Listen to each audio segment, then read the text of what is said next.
Cuando Lidia hablaba de las canciones que no tienen ton ni son, no podía evitar, mientras estaba ahí, me imagino que a Carmen Tocuyo le debe haber pasado lo mismo, a Mayra Coto, que está por ahí atrás, y a muchos otros. Una canción que de muchacho, de niño posiblemente y adolescente escuché, que decía: esta canción es diferente, tiene pasión y tiene fuego, es libre como el agua y como el viento, esta canción viene del pueblo. Y hay una frase en esa canción que dice: esta canción no siembra soledad entre la gente. ¿Verdad que sí? Decía así, que cuando Lidia hablaba de eso, recordé esas líneas.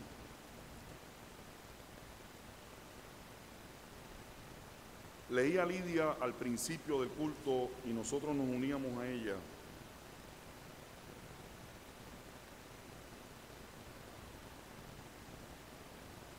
Dos versos que sirven de base para nuestro tema en este mes. Gracias sean dadas a Dios que nos da la victoria por medio de nuestro Señor Jesucristo. En conclusión, queridos hermanos, permanezcan firmes, inconmovibles, progresando siempre en la obra del Señor, convencidos de que sus esfuerzos por el Señor no serán inútiles.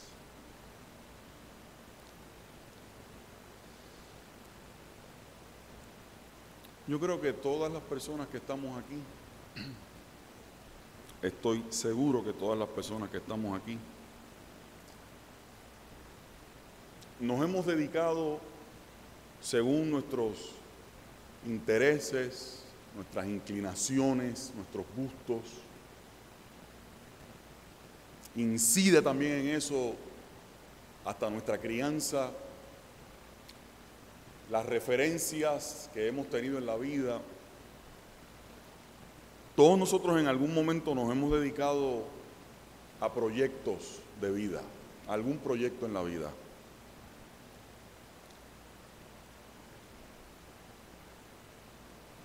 Y yo estoy seguro que no estoy diciéndole nada nuevo a nadie. Todos hemos invertido fuerzas físicas, fuerzas emocionales, fuerzas espirituales, por perseguir aspiraciones y propósitos que creemos que le van a dar sentido, dirección y coherencia a nuestra existencia.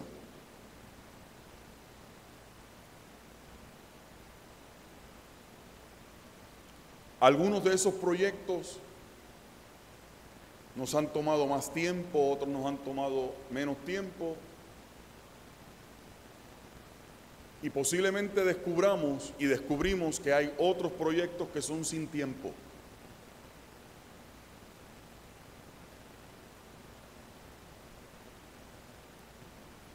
Que rebasan el tiempo.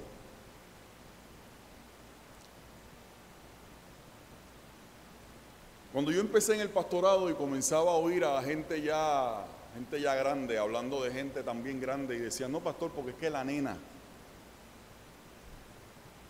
Y yo no conocía a la familia, cuando de momento descubría que la nena tenía 35 años, 40 años, que ya estaba casada, que tenía hijos, que había hecho su vida. Pero en la casa le decían la nena. Me di cuenta que para los seres humanos hay proyectos que son sin tiempo.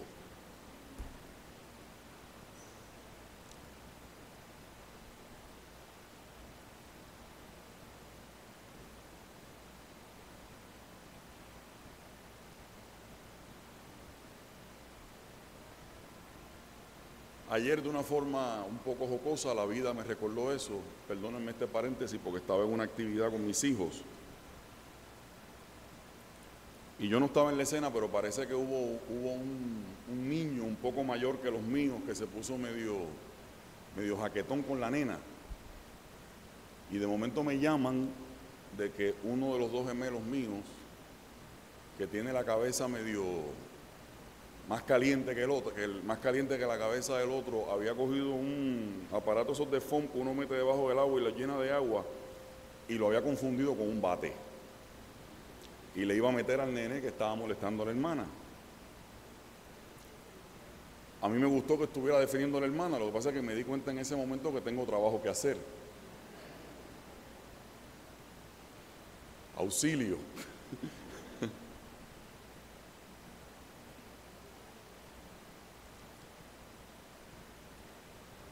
El apóstol Pablo, y quiero ser bien directo en esto, el apóstol Pablo, que está hablando aquí en Corintios y que también estaba hablando en la lectura que Lidia hizo en Romanos, el apóstol Pablo tenía unos proyectos de vida. En el caso de Pablo, el proyecto fundamental de vida lo había entendido como lo que ustedes conocen, la proclamación del Evangelio. Y ya en otra etapa de su vida, se dedicó a cuidar pastoralmente, por así decirlo, las comunidades de creyentes que estaban en ciertas ciudades del Imperio Romano con las que de alguna forma él había tenido contacto, ya hubiera sido porque él las había fundado o porque tenía por otros vínculos otra relación con ellos. Y fueron no pocas veces, escúchenme bien, hermanos y hermanas, fueron no pocas veces, y el registro bíblico lo testifica, fueron no pocas veces los momentos, las ocasiones en las que Pablo sintió la sacudida hasta el tuétano mismo de la existencia por preguntarse si lo que él había estado haciendo, si aquello en lo que él había estado invirtiendo, lo que él sentía que era la totalidad de su vida, si los esfuerzos en los que él se había embarcado, si las luchas que él se había dedicado a dar en la vida, la pregunta más básica, si había valido la pena. No fueron pocas veces, no fueron pocas veces. Si usted quiere alguna evidencia de lo que estoy diciendo para, incluso para que le sirva a usted, para retratarse en la humanidad del escritor bíblico. El escritor bíblico, el hombre de Dios, el apóstol, mire, igual que usted y que yo, lea 2 de Corintios, donde usted va a encontrar a un hombre emocionalmente abatido, espiritualmente drenado, vocacionalmente cuestionado. De hecho, muchos han llamado a la epístola siguiente a esta, 2 de Corintios, la epístola en la que Pablo confiesa su quemazón, eso que llaman en inglés el burnout.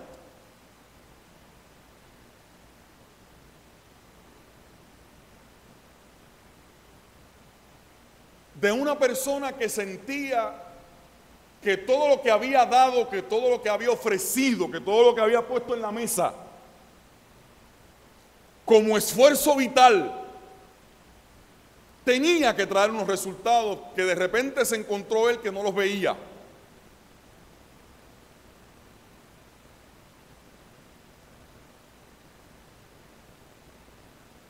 Me parece que siempre es útil, hermanos y hermanas, que nosotros veamos esos lados del rostro, de la historia bíblica y de las personas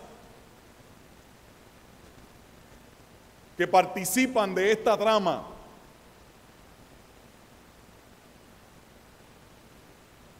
Para que nosotros podamos ver, para que nosotros nos podamos mirar en un espejo y darnos cuenta que gente que estaba a los ojos nuestros muy llenos y muy llenas de Dios y de propósitos muy altos y muy nobles, también sintieron la quiebra existencial que supone la pregunta de si lo que estoy haciendo ha valido la pena.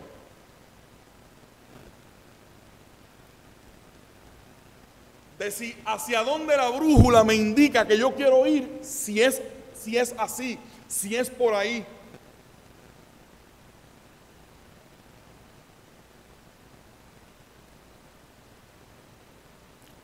Miren, hermanos y hermanas, con todas las implicaciones y todas las ramificaciones que eso tiene.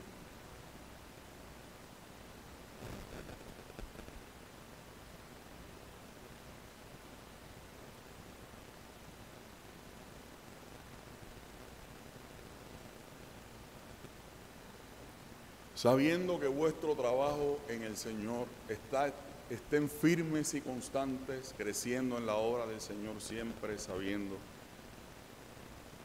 que su trabajo en el Señor no es en vano.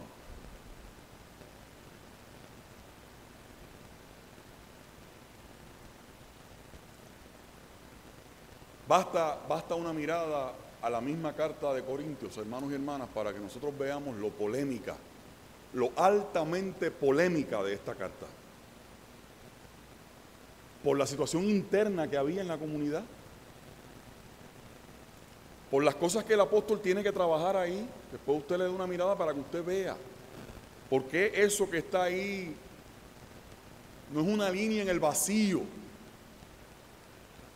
sino que viene como fruto de todo un trabajo de seguimiento. En el caso de Pablo, de ver que el mensaje que él había comunicado, que las cosas que él había compartido con la comunidad, en fin, lo que estoy diciendo, que lo que él había invertido había valido la pena.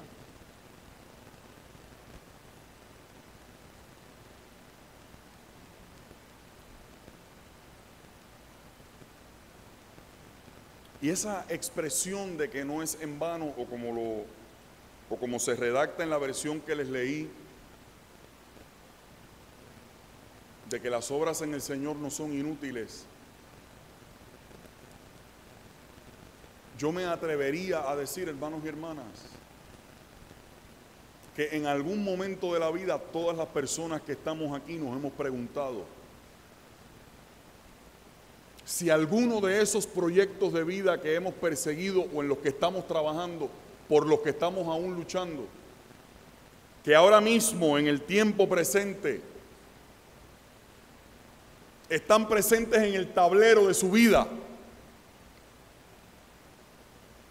yo estoy seguro que esa misma pregunta, que aunque aquí es una afirmación, pero es una pregunta de fondo que está latiendo en las neuronas del apóstol, yo estoy seguro que muchas, por no decir todas las personas que estamos aquí, es una pregunta, es un cuestionamiento, es un dardo, es un aguijón que en algún momento de la vida también nos ha invadido y nos ha visitado. Desde los asuntos más pequeños de la vida hasta las cosas más complicadas.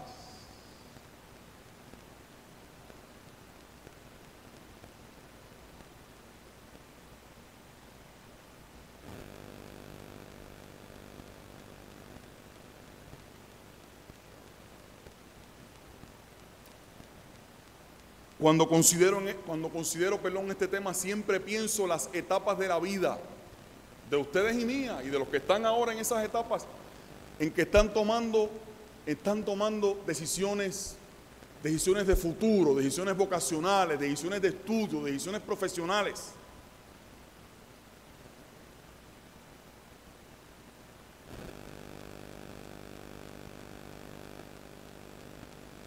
¿Por qué no decirlo?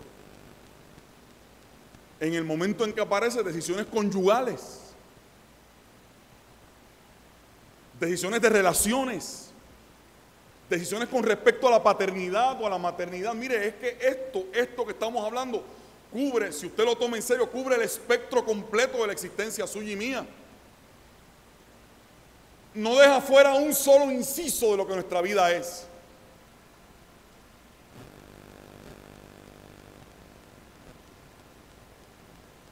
Y la pregunta de fondo que parece hacerse el apóstol, hermanos y hermanas, y que a mí me interesa que nos la hagamos en esta mañana es: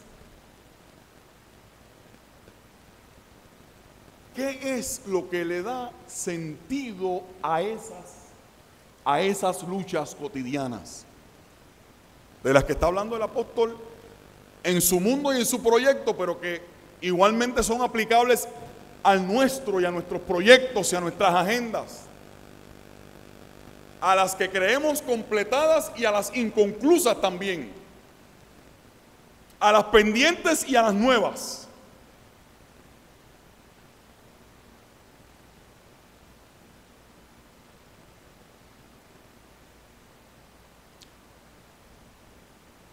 Porque yo tengo que pensar que en un grupo como el que hay aquí en esta mañana, algunos de nosotros, porque me incluyo, estamos frente al tablero de la vida, para usar esa analogía.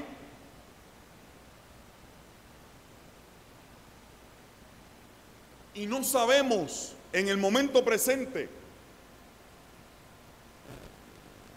Digo, siempre hay alguna gente, ¿verdad?, tan superdotada y tan extraordinaria que saben de antemano cuáles son todas las movidas de la vida, pero yo no soy de esos. Yo no soy de esos, yo no estoy en esa lista.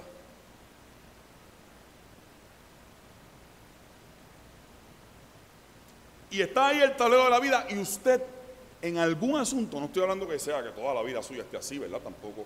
Pero en algún asunto de la vida usted no sabe cuál va a ser la próxima ficha que usted va a mover. ¿Cuál es la próxima movida que tiene que dar?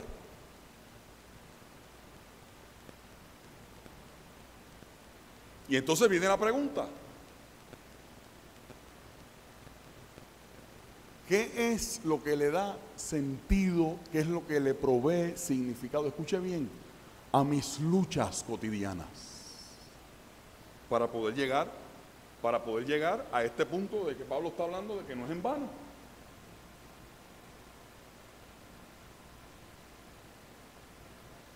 ¿Qué es lo que le da significado?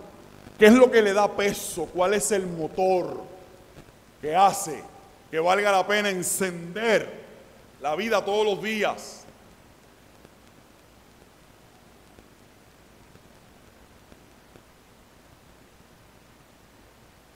Eso tiene diferentes formas y diferentes colores y diferentes tamaños y diferentes nombres y diferentes escenarios en la vida de todos los que estamos aquí.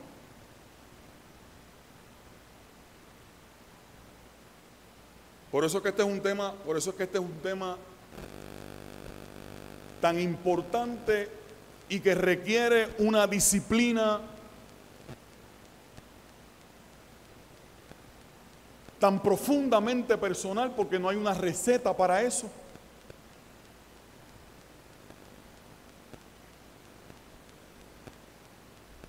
El argumento de Pablo, ese sí que es para nosotros. Ese sí que me sirve. Ese sí que lo tengo que considerar. Fíjense que este capítulo del cual Lidia leyó solamente los últimos versos, porque es un capítulo demasiado largo. Fíjense que es un capítulo en el que Pablo, miren nada más y nada menos de lo que viene hablando Pablo, de la resurrección. Si usted lee completo eso que Lidia estaba leyendo, capítulo 15 de Corintios, ahí es toda la discusión de Pablo con respecto a la resurrección. Y ahí Pablo hace unas analogías y dice unas cosas que nos han servido a nosotros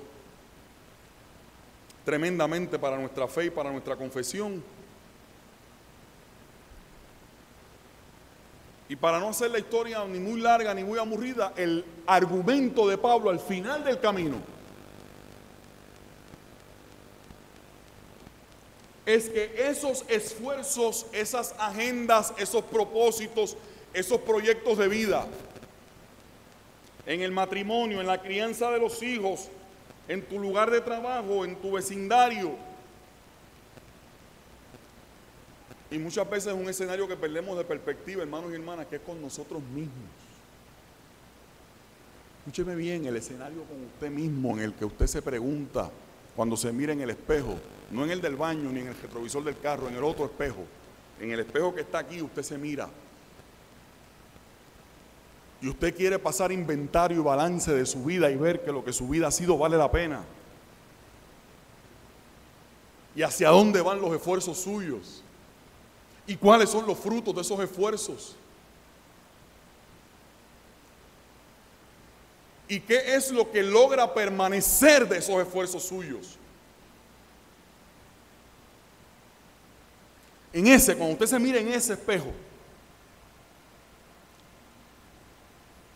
el apóstol Pablo monta, tampoco esperen nada nuevo que les vaya a decir ahora, el apóstol monta todo eso de que si lo que tú has hecho en la vida tiene sentido, sean o no sean los resultados que tú esperabas, lo monta sobre el argumento de la esperanza.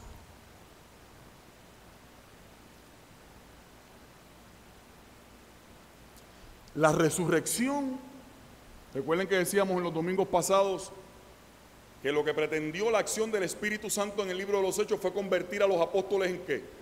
Esencialmente ¿en qué? Según el propio testimonio, en testigos de la resurrección. Ese era el pivote, ese era el punto de partida. Esa era la plataforma de arranque. ¿Para qué? Para que a nosotros tampoco se nos olvide una cosa, en el caso de nosotros los creyentes. Y aquí usted es el que decide si usted se monta en ese vagón, usted lo deja ir. No puede ser de otra forma.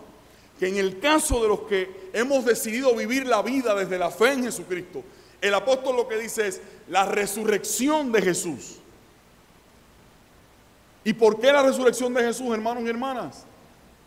Porque con ello el apóstol está diciendo la verdad que usted y yo nos tenemos que, escúcheme esto, la verdad que usted y yo nos tenemos que repetir todos los días de nuestra vida, frente a todos los escenarios de nuestra vida, que es que para los que vivimos anclados en esa fe, la vida como realidad, la vida como fuerza, la vida como proyecto, la vida siempre tiene la última palabra.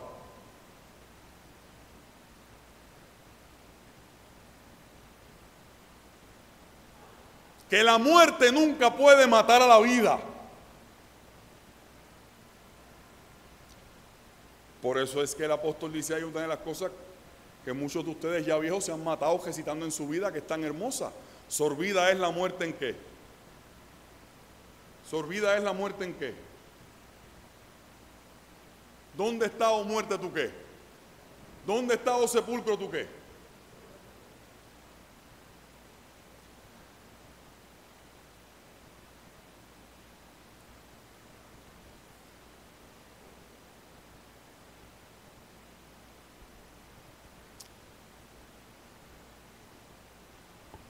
Tenemos que tener presente, hermanos y hermanas, debemos tener presente que bíblicamente hablando, porque ese tema nos lleva al tema de porque yo menciono la muerte, ay pastor, pero qué dramático, qué terrible, hablando del sarcófago, de la tumba, no, es que bíblicamente la muerte no es solamente eso.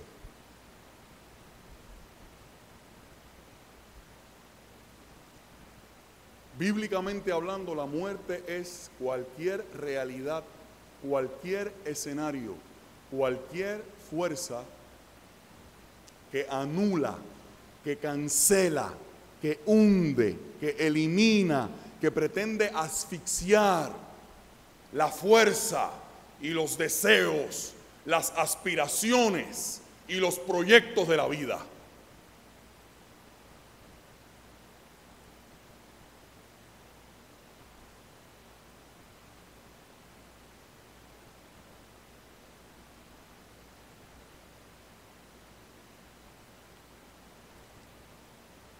Cada vez que con un sentido no de realismo, escúcheme bien para que pueda hacer las distinciones porque hay que trazar unas rayas finas en esto. Cada vez que usted con un pesimismo apabullante se mira, no estoy hablando con una nota de realidad, usted pasar inventario serio, no. Cada vez que con una nota de pesimismo apabullante usted se hunde a sí mismo en el pensamiento de que si lo que usted es y los esfuerzos que usted ha hecho han valido la pena, y usted se hunde en ese sarcófago moral y espiritual, ahí está obrando la muerte en usted. Y no hay que estar muerto para eso. Esa es también la muerte de la que está hablando el apóstol.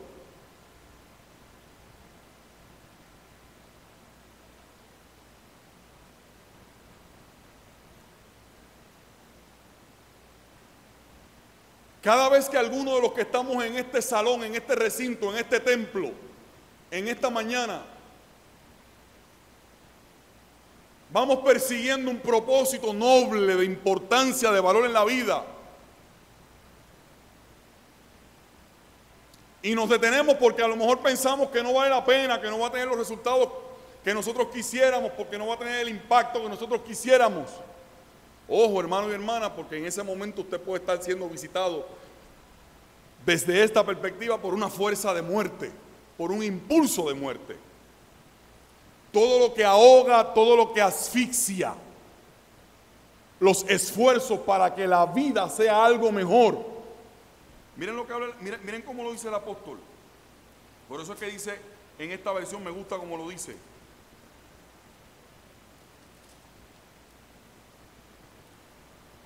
Permanezcan firmes, miren lo que dice, progresando siempre.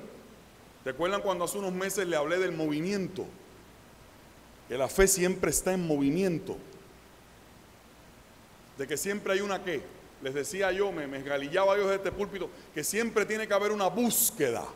¿Alguien se acuerda de eso para que yo no me sienta tan triste?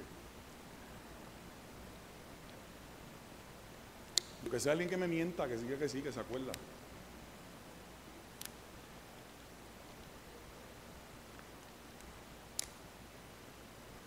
Miénteme como siempre, necesito creerte.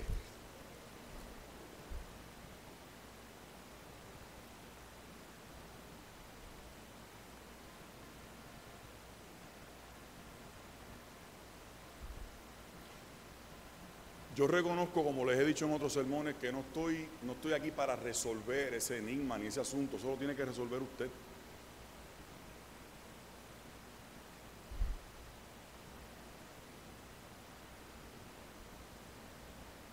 Eso lo tiene que resolver usted.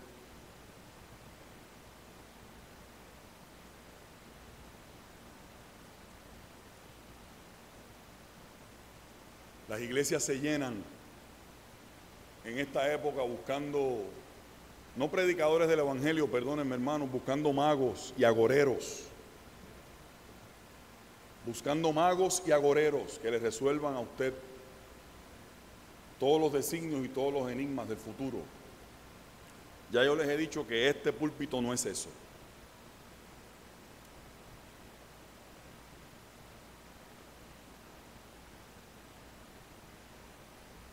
Y no voy a caer en esa tentación.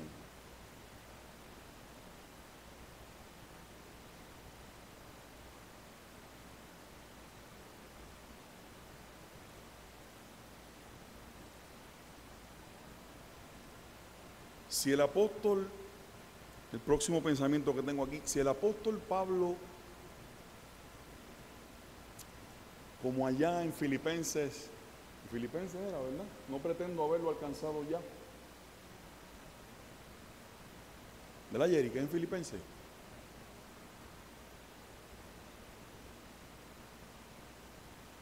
Si allí el apóstol habla de ese movimiento, de esa búsqueda, y aquí el apóstol, el mismo escritor bíblico dice que es progresando siempre. No espere la respuesta, espere la pregunta. ¿Qué es lo que tú tienes que hacer? ¿Qué es lo que te toca a ti hacer? Escúchame, hermano y hermana, escúchame, joven, que estás aquí. Y cualquiera que esté en alguna encrucijada de vida, ¿qué es lo que tú tienes que hacer para lograr que tu vida vaya en ese progreso y en ese movimiento?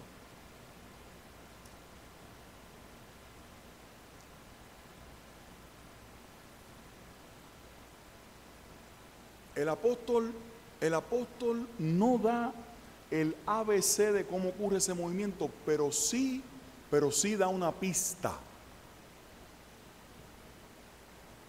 Sí da un foco importante al cual apuntar.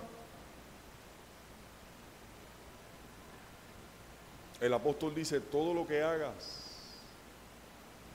todas las obras, habla él, todo lo que hagas, lo que decíamos el domingo pasado, ahora lo rescatamos, todo lo que hagas con un sentido de ofrenda para Dios, ahí es donde está la clave y la llave, según el apóstol, para que lo que tú hagas tenga sentido, tenga permanencia y tenga significado. Y yo en este día alabo y glorifico el nombre del Señor por todas las personas que Dios ha cruzado en mi camino, en estos 23 años de vida ministerial, que otra vez, como estoy pensando en eso en estos días y quienes han puesto esos bloques, quienes han ido poniendo esos bloques en la vida de uno. ¿Sabe qué, hermano? Yo doy gloria a Dios, yo levanto mis manos para darle gloria a Dios por toda la gente. Eso no es que me lo han contado, eso no es que meramente lo he leído, aunque también lo he leído en testimonios. No, yo le doy gracias a Dios por toda la gente de carne y hueso que yo me he encontrado en el camino de mi vida, en quienes yo de una manera contundente y acentuada he visto en sus propias vidas que no importa cuáles hayan sido los resultados de algunas cosas en su vida, los esfuerzos que han invertido para Dios hacen que sus vidas sean vidas bienaventuradas.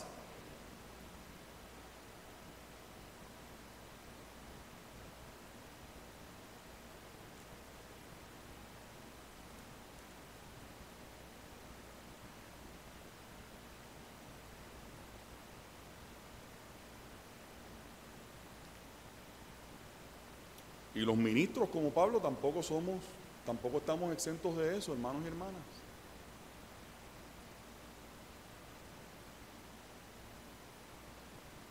En algún momento debo haberle yo dicho cuántas, y todos los que son pastores pueden hablar de eso, ¿verdad? Y pastoras. No sé cómo funcionan mis compañeros, pero me imagino que no debe ser tan diferente. ¿Cuántas veces uno invierte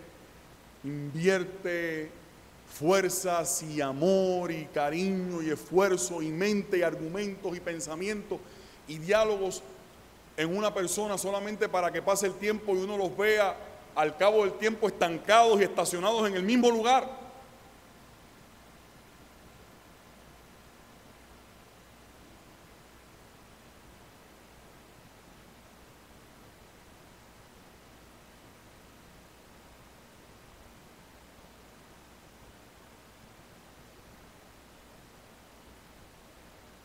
Con los mismos dilemas y con los mismos tranques que debieron haber sido resueltos hace mucho tiempo.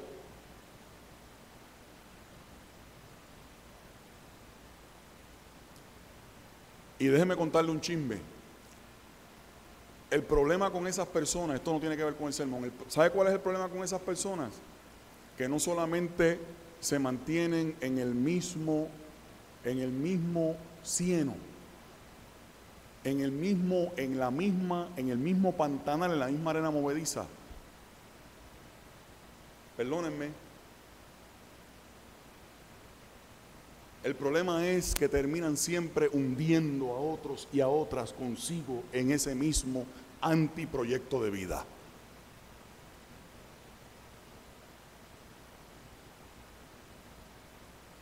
Así que ayude a esa gente, pero tenga cuidado que no lo hundan y no lo arrastren a usted también con él y con ella para allá abajo, ¿sabe?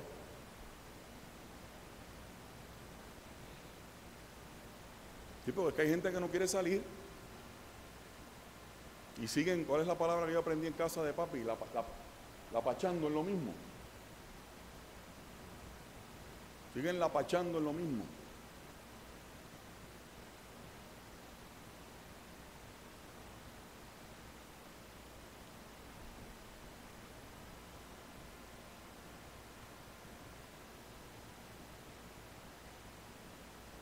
¿Por dónde se mueve el asunto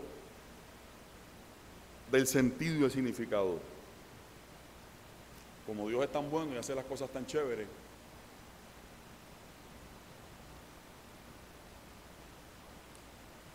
le comentaba a Lidia por lo bajo ahorita que parte de la carne de este asunto que está hablando Pablo aquí como medio esquemáticamente, ¿verdad? Pero están firmes. ¿Qué es estar firme? Pararse así tú sabes, estar rígido. ¿Qué es eso? ¿Con qué se come? ¿Con qué se come en la vida real eso de estar firme y de ser consistente, ser constante, de ser consistente? Que para mí es una de las grandes virtudes. Posiblemente una de las dos virtudes que yo más admiro en la gente de iglesia con la que me he cruzado en estos 23 años es la consistencia, y la segunda no es muy mencionada, pero para mí siempre ha sido bien valiosa, es la consistencia y la discreción. La consistencia y la discreción. Esa es la gente por la que eso es una cosa muy mía, ¿verdad? Por la que yo siento una devoción muy especial en mi vida como ministro. La gente que es consistente y la gente que sabe ser discreta. La gente consistente y la gente discreta. A todo el mundo no lo quiere, ¿verdad? Pero uno ve gente saltando y hoy sí, mañana no, hoy sí, mañana no. Pues chévere, pero los que están aquí adentro en ese altar de las devociones más íntimas son los consistentes y los discretos.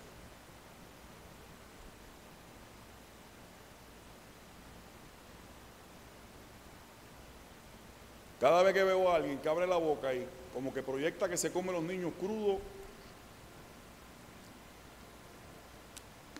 le pongo una marca. No es discreto.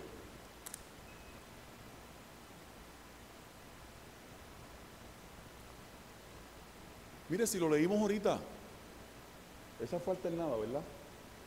En Romanos.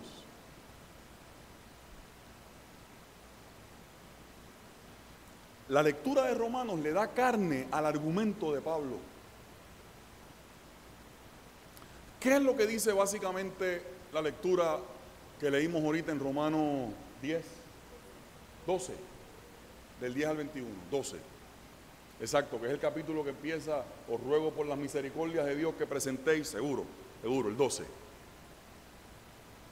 Miren, solamente para darle los datos, los perfiles, los rasgos que están en el texto.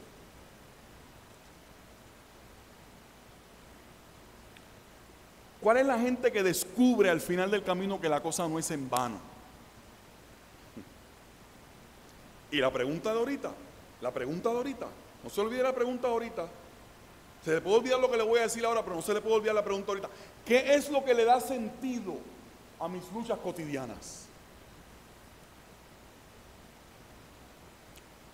A mí, a Gamaliel Ortiz, a mí,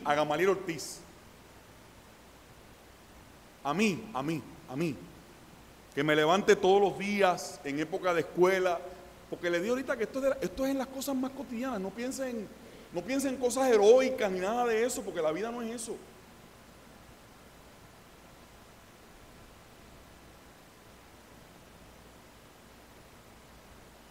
Víctor Elcano González, un amigo que también Hugo lo conoce.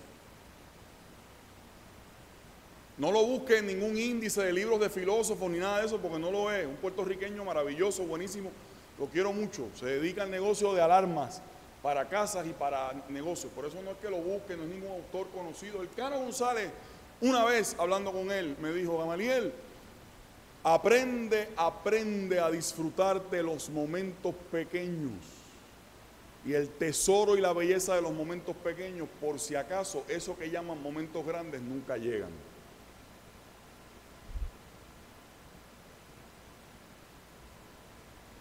Se me quedó aquí eso.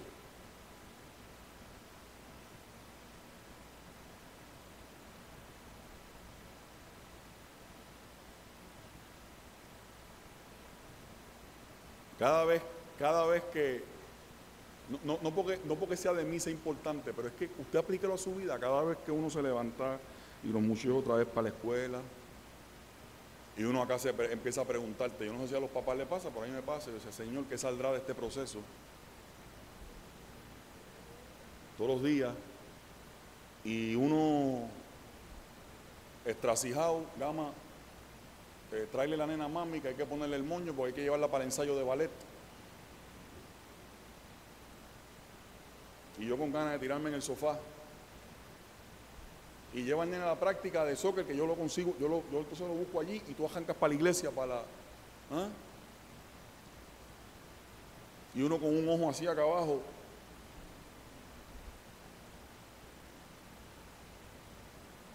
Y ahí uno se pregunta, entonces uno se pregunta, y uno dice, todo esto tiene que tener un sentido.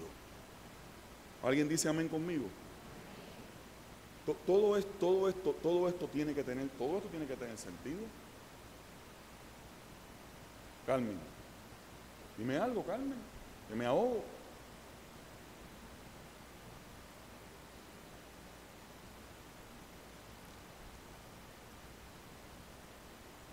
El apóstol Pablo dice que la carne de eso está en el amor.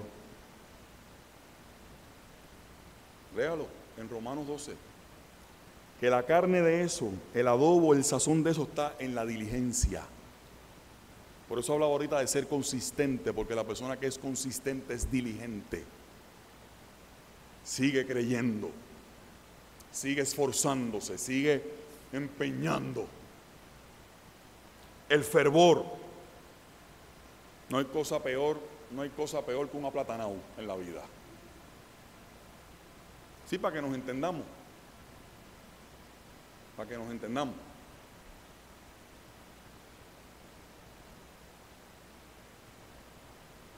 El compartir. Y me gusta mucho porque el apóstol habla del gozo, pero para que no se entienda eso como una cosa triunfalista vacía, habla también de llorar con los que lloran. Qué hermoso. Oigan, todo eso es lo que le da sentido para llegar a decir que no es en vano. No ser sabios en vuestra propia prudencia, cuidado con la soberbia. Cuidado con el sentido de autosuficiencia.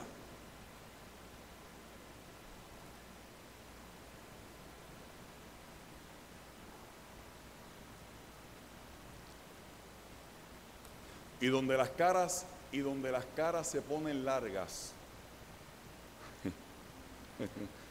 Estás riéndote porque sabes lo que voy a decir. Y donde las caras se ponen largas de verdad. Se lo dije a usted el otro día. Donde las caras se ponen largas de verdad.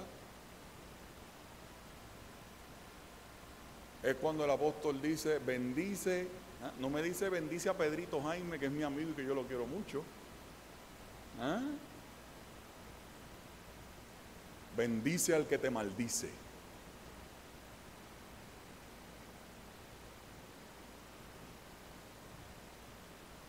¿Usted sabe lo que es eso?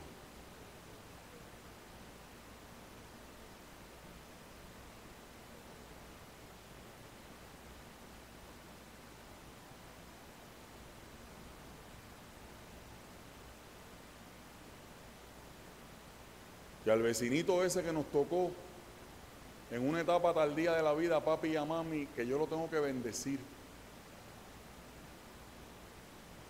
¿Te acuerdas?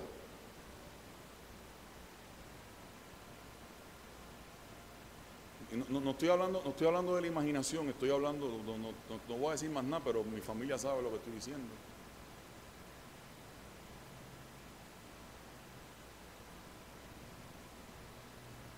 Que a la persona que me está socavando el piso para tumbarme porque quiere cogerme a mí de peldaño para subir, yo lo tengo que bendecir.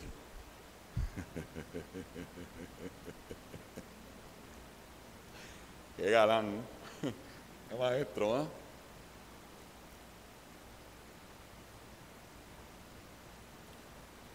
Porque el apóstol sabía, y usted y yo en el fondo sabemos, que aunque Dios sí nos da permiso para defendernos, son cosas diferentes, tampoco se confunda.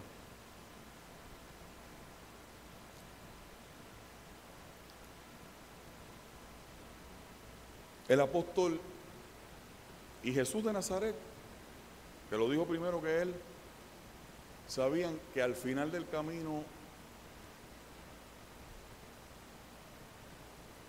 Cualquier aspecto de la vida suya, escúcheme bien, cualquier aspecto de la vida suya que se llene de rencilla, de amargura, de venganza, y de retribución del mal por mal, el apóstol y Jesús antes que el apóstol sabían que eso inevitablemente va a dañar y envenenar la vida. Y entonces la cosa de decir que al fin de cuentas es en vano o no es en vano, se daña. Pero ahí está la carne, en eso que repásese Romanos 12 del día al 21.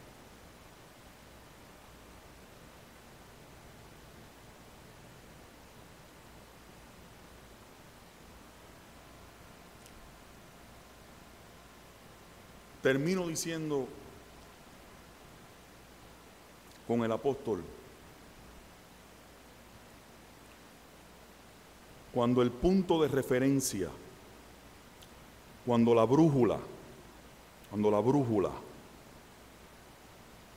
de la vida apunta hacia Dios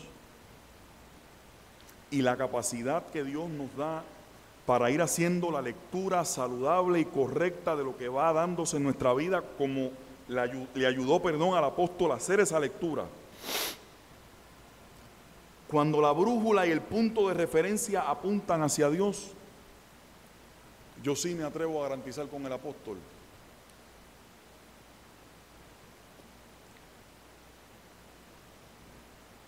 que no es en vano. Y que más tarde, más en el medio o más temprano, usted va a sentir el gozo y la satisfacción de ver que lo que su vida es y que lo que su vida ha sido va a dar frutos de bendición para usted y para la gente que le rodea. Pero el apóstol pone claramente la condición, y yo en este caso como creyente también la pongo, de que todo eso tiene que tener como punto de referencia a Dios. Que si Dios no está en esa ecuación, olvídese de los peces de colores. Es Dios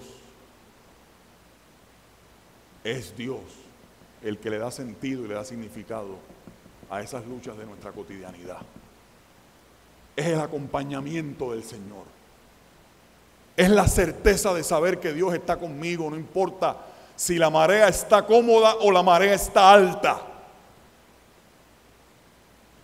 Si es categoría 1 o si es categoría 5.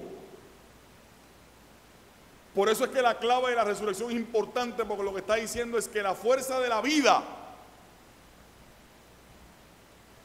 la convicción de que esa vida está ahí presente, esa vida que es Dios y que está en Dios, es lo que le va a dar el peso y la consistencia para que el barco pueda seguir.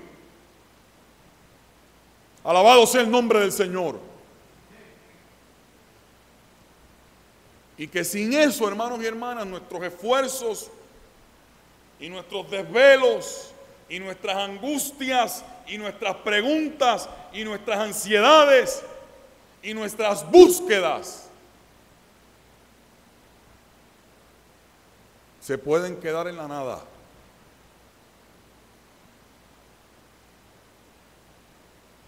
Pero al apóstol, en medio de todo, lo asistía el convencimiento